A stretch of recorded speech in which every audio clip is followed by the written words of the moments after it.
Kuma da Ibrahim ga mashin ɗin kana. So, Mun gama aiki kuma sai dai mu ce ka yi haƙuri. Mun ja alhamdulillah. ma lokaci amma kuma ga mashin. To Komai gaskiya. yayi kuma muna sa rai insha Allahu kamar yadda ka saya ka daɗa insha Allahu za ka daɗo wasu. Sai dai Insha sha'anin Allah. aikin mu ka zo busy haka Gaskiya na ne. zo na ga ayyuka. Yawwa. Kuma na ga wajen is very busy ɗin gaskiya. Kaga sai Kuma haƙuri. alhamdulillah na yi farin ciki sosai. Abu ne. Fatanmu shine Allah Ubangiji ya ƙara buɗi. Amin ya Allah ya rabbi. ƙara basira. Amin ya rabbi. Amin ya Wanda rabbi. kuma ba su samu ba su yi haƙuri insha Allahu za a samu. Haka ne sosai. Wanda zai yi tunanin ko ya bada kuɗi ba a mai komai ba ko yana tunanin scam ne to wallahi ba scam bane insha Allah zai samu nashi product din. Wannan gaskiya. Sha'anin aiki ne na yau da kullum. Gode Sai mun sosai. kasance masu haƙuri.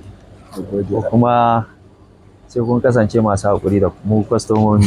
To ya za a yi? Wanda mu ma muke haƙuri da To ku. ya za a yi? Abu ne Allah kana Ubangiji gani ya a ƙara- waya. Baka ya ƙara gani ba. basira. Haka ne. Amin. Gashi na zo na ga yadda ake hada Haka ne. gaskiya. Mun gode Allah ya Allah ya rufa saka. asiri. Sosai a yi haƙuri a mana Ba afuwa matsala. akan jan lokaci da ba sauransu. damuwa. Wallahi ba damuwa. Kullum abin da muke nuna wa mutane in kana gani ana tura na wani kai ma ka sa rai naka zai zo. Wannan haka. Dan cewa ka yi haƙuri ka yi haƙurin nan ƙoƙarin inganta abin ake yi.